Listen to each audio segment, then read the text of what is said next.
Halo semua, perkenalkan kami mahasiswa Universitas Papua, Fakultas Keguruan dan Ilmu Pendidikan, jurusan Pendidikan Matematika. Video ini dibuat dalam rangka ujian akhir semester mata kuliah pengantar manajemen dengan dosen pengampu Bapak Nahru Najib Siregar, SPD, MPD. Nah, apa sih yang akan dibahas dalam video ini? Dalam video ini, kami ingin membahas sedikit mengenai pengelolaan hubungan sekolah dan masyarakat, atau disingkat HUMAS. Tetapi sebelum masuk ke pembahasan, izinkan saya memperkenalkan anggota kelompok kami, yaitu kelompok 5. Yang pertama, saya sendiri Claudia Sidabalok dengan NIM 2019 57008. Kedua, Yuli Puantini dengan NIM 2019 57010. Ketiga, Laili Rahma Fitriani dengan NIM 2019 57021. Keempat, Markus N. Mansawan dengan NIM 2019 57033. Kelima, Danielson P. Rumaikewi dengan NIM 2019 57043. Dan yang terakhir, Lea Ludia Wambrau dengan NIM 2019 57048. Langsung saja ke pembahasan yang pertama. Lanjut di materi yang pertama, yaitu hakikat pengelolaan hubungan sekolah dan masyarakat. Yang kedua, fungsi, peran, dan manfaat hubungan sekolah dengan masyarakat. Yang ketiga, jenis, bentuk, dan sifat hubungan sekolah dengan masyarakat. Yang keempat, strategi pengembangan humas pendidikan. Materi yang pertama yaitu hakikat pengelolaan hubungan sekolah dan masyarakat, di mana di dalam materi ini kita akan membahas yang pertama yaitu pengertian pengelolaan humas, yang kedua tujuan humas sekolah dan masyarakat, yang ketiga kedudukan humas dalam administrasi pendidikan. Yang pertama yaitu pengertian pengelolaan humas. Pengertian pengelolaan humas adalah proses dalam menangani perencanaan, pengorganisasian, pengomunikasian, serta pengoordinasian secara sungguh-sungguh dan rasional dalam upaya pencapaian tujuan bersama dari organisasi atau lembaga yang diwakilinya. Yang kedua yaitu tujuan pengelolaan humas. Mengenai tujuan hubungan sekolah dan masyarakat atau orang tua siswa, Leslie Indah Fahrudi Soekarno 1994 menyebutkannya sebagai berikut. Yang pertama yaitu mengembangkan pengertian masyarakat atau orang tua siswa tentang tujuan dan kegiatan pendidikan di sekolah. Yang kedua, memperhatikan bahwa rumah dan sekolah bekerja sama dalam rangka mencapai tujuan pendidikan anak di sekolah. Yang ketiga, memberikan fasilitas pertukaran informasi antara orang tua dan guru yang kemudian mempunyai dampak terhadap pemecahan pendidikan anak. Yang keempat, mewujudkan perolehan opini masyarakat tentang sekolah sebagai perencanaan pertemuan dengan orang tua dalam rangka memenuhi kebutuhan siswa. Yang kelima, membantu pertumbuhan dan perkembangan pribadi anak. Lanjut di kedudukan humas dalam administrasi pendidikan. Berdasarkan uraian tersebut, dapat disimpulkan bahwa kedudukan humas baik dari sudut pandang manajemen maupun lingkungan administrasi pendidikan adalah sebagai berikut. Yang pertama yaitu ditinjau dari sudut pandang manajemen. Humas adalah suatu realisasi fungsi komunikasi, sementara tugas humas itu sendiri merupakan salah satu fungsi manajemen. Yang kedua yaitu ditinjau dari sudut pandang administrasi pendidikan.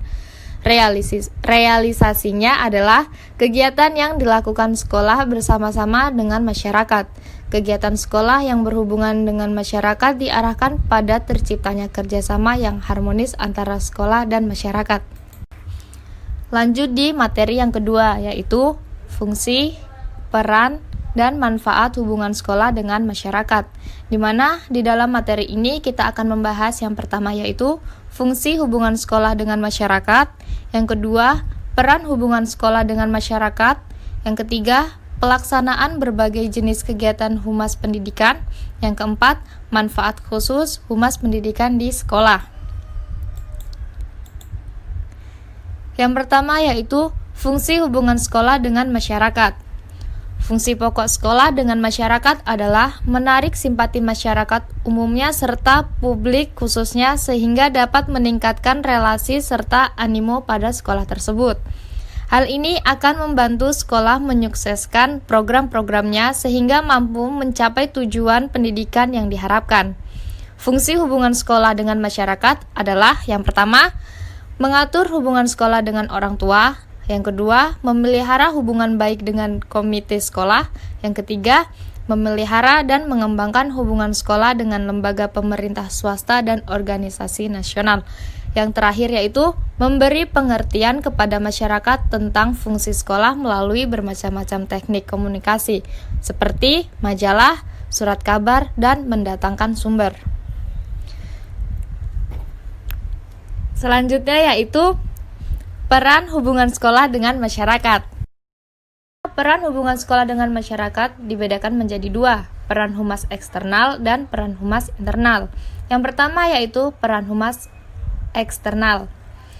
Humas pendidikan eksternal adalah keseluruhan upaya yang dilangsungkan secara terencana dan berkesinambungan dalam rangka menciptakan dan memelihara citra sekolah dan saling pengertian antara sekolah dan segenap elemen yang berada di luar lingkungan sekolah. Sebagai alat komunikasi, humas eksternal berhubungan dengan pihak-pihak yang berhubungan dengan sekolah secara sederhana. Humas berinteraksi dengan khalayak pendidikan, yaitu komite sekolah, pemerintah, wali murid. Sebagai alat komunikasi, humas eksternal berhubungan dengan pihak-pihak yang berhubungan dengan sekolah secara sederhana.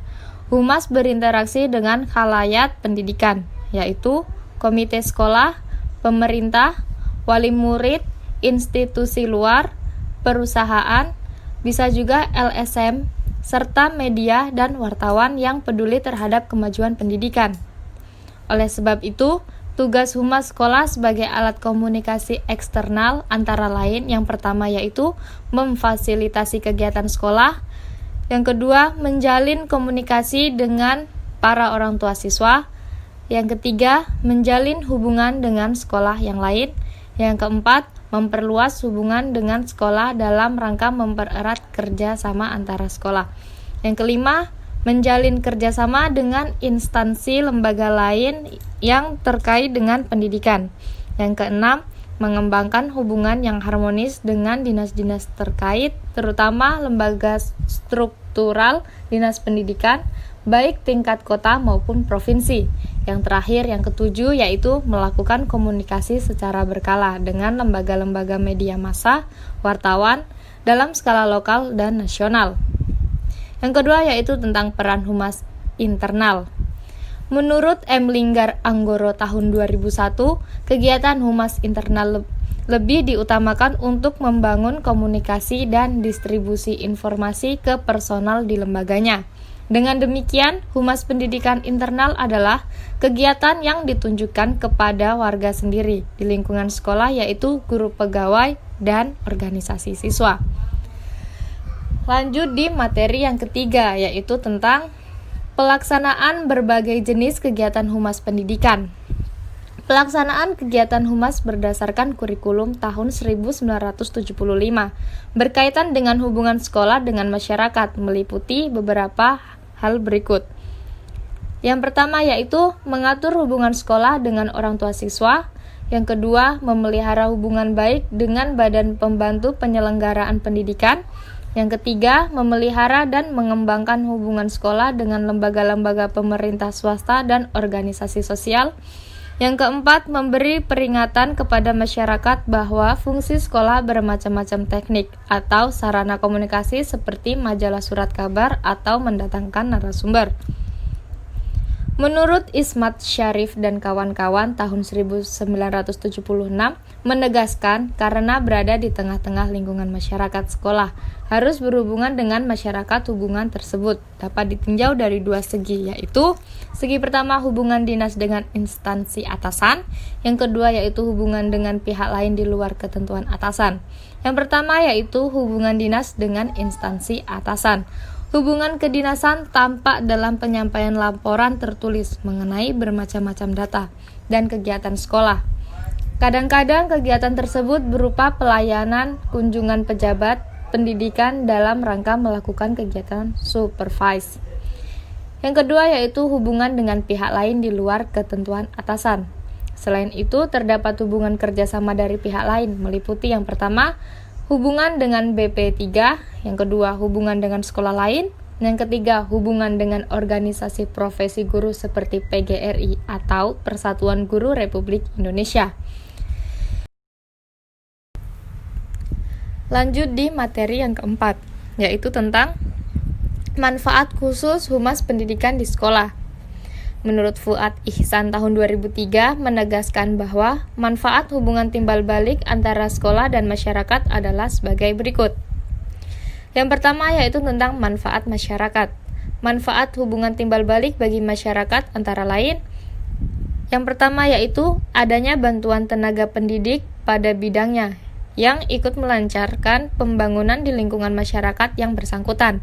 Yang kedua, masyarakat dapat secara terbuka menyatakan keadaan sekolah di masyarakat kepada para terdidik yang datang atau ada di lingkungan masyarakat tersebut.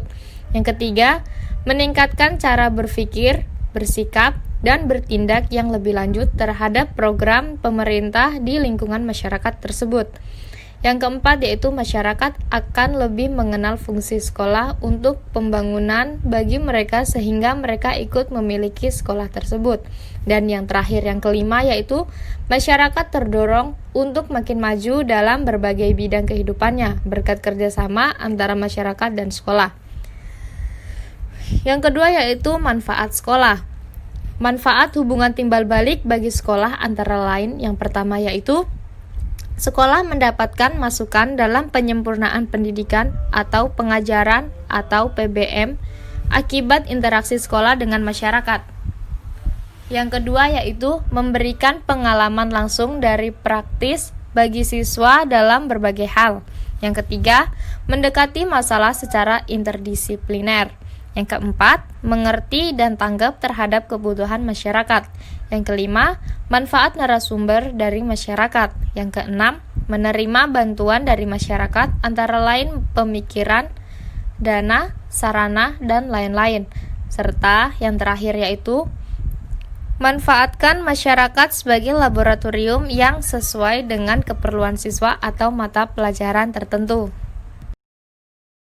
Lalu kita masuk ke materi yang ketiga yaitu jenis, bentuk, dan sifat hubungan sekolah dengan masyarakat, di mana di dalamnya kita akan membahas tentang sifat hubungan sekolah dengan masyarakat, jenis hubungan sekolah dan masyarakat, bentuk operasional humas, dan yang terakhir adalah hubungan timbal balik masyarakat dan sekolah.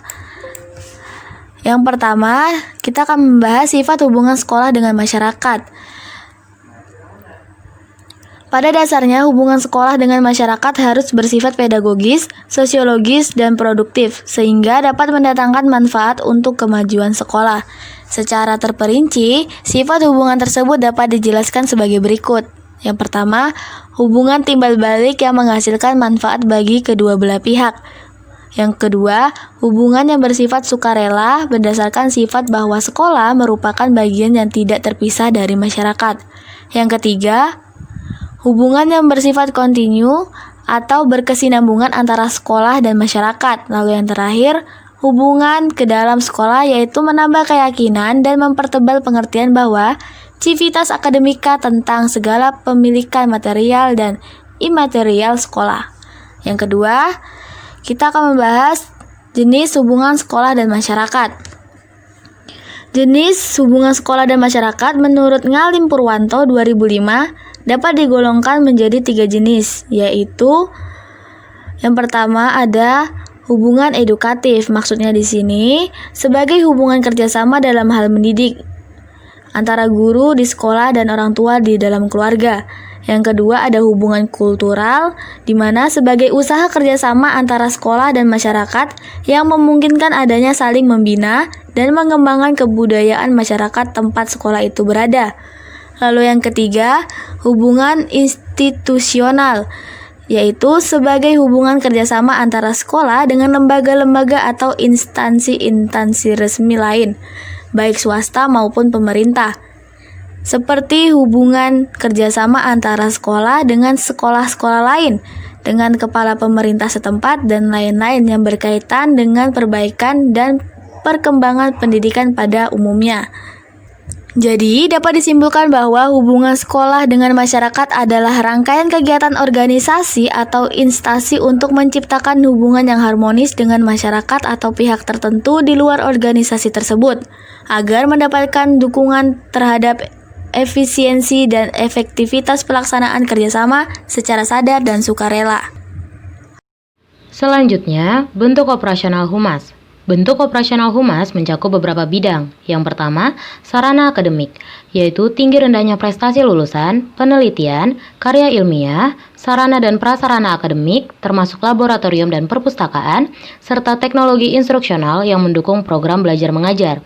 Kedua, sarana pendidikan, yaitu gedung atau bangunan sekolah termasuk ruang belajar, ruang praktikum, kantor, dan sebagainya, beserta perabot yang memadai akan memiliki daya tarik tersendiri bagi popularitas sekolah.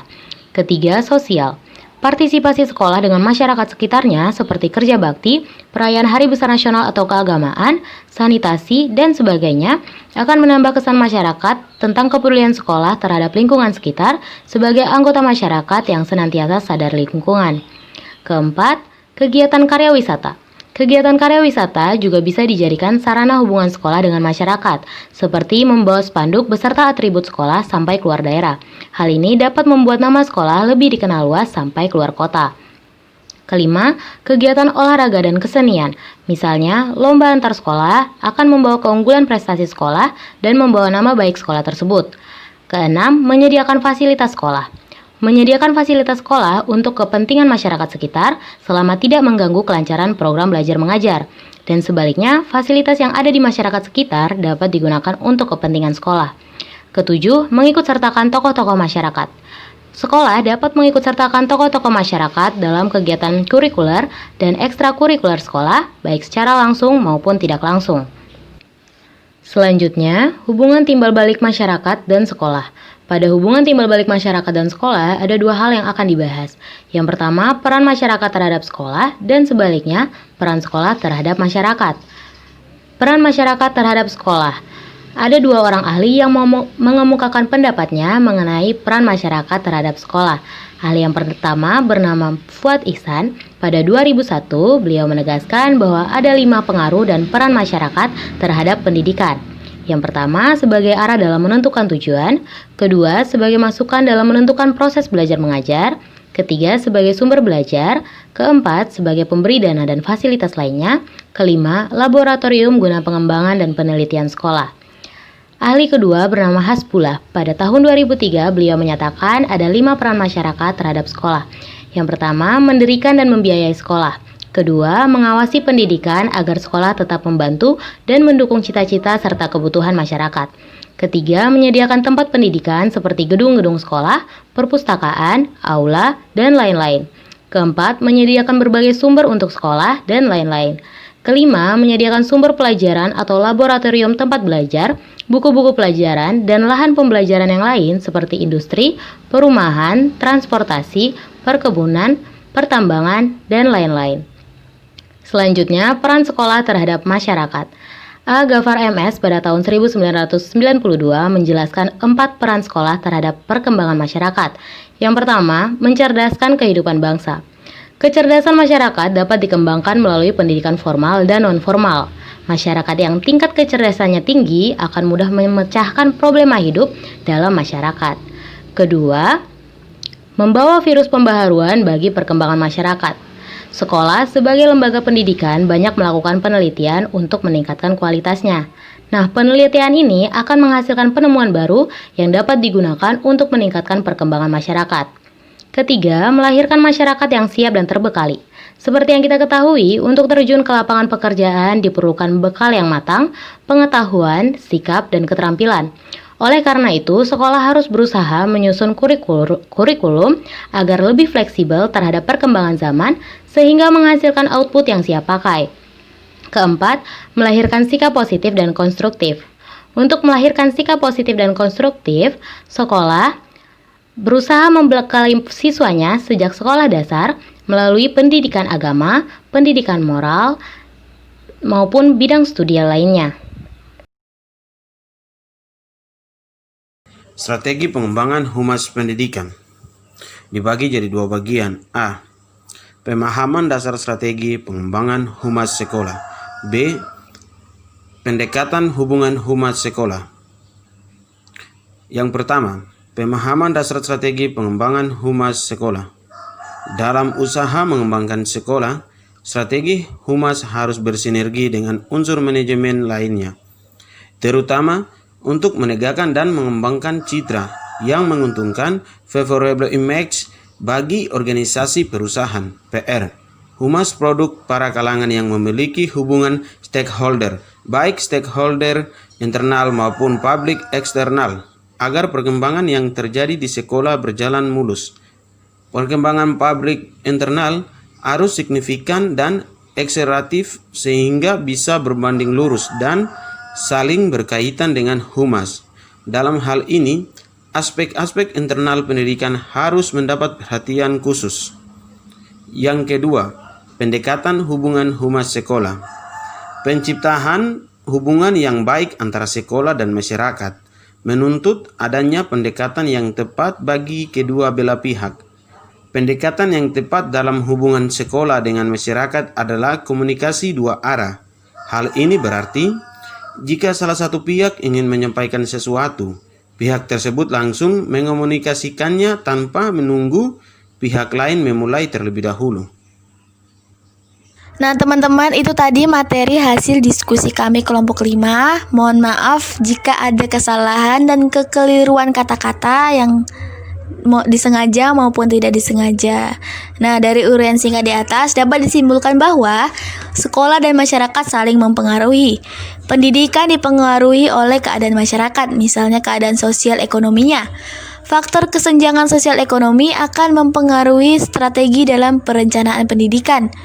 Pendidikan mempengaruhi kehidupan masyarakat dengan memberikan ilmu pengetahuan, keterampilan, pendidikan, akal budi, pekerti, dan kerohanian kepada anak didik atau generasi muda yang secara langsung atau tidak langsung menentukan jenis pekerjaannya di kemudian hari. Profesinya akan menempatkan dia pada tingkat sosial ekonomi tertentu dan mempengaruhi perkembangannya. Perlu diingat bahwa pendidikan bermaksud melayani kebutuhan masyarakat dalam arti menambah kemampuan masyarakat untuk dapat bertahan dan mengembangkan diri dalam semua aspek kehidupan. Karena itu, materi yang disampaikan kepada anak didik harus sesuai dengan kebutuhan masyarakat di mana kelak mereka terjun. Jadi itu tadi, terima kasih. Assalamualaikum warahmatullahi wabarakatuh.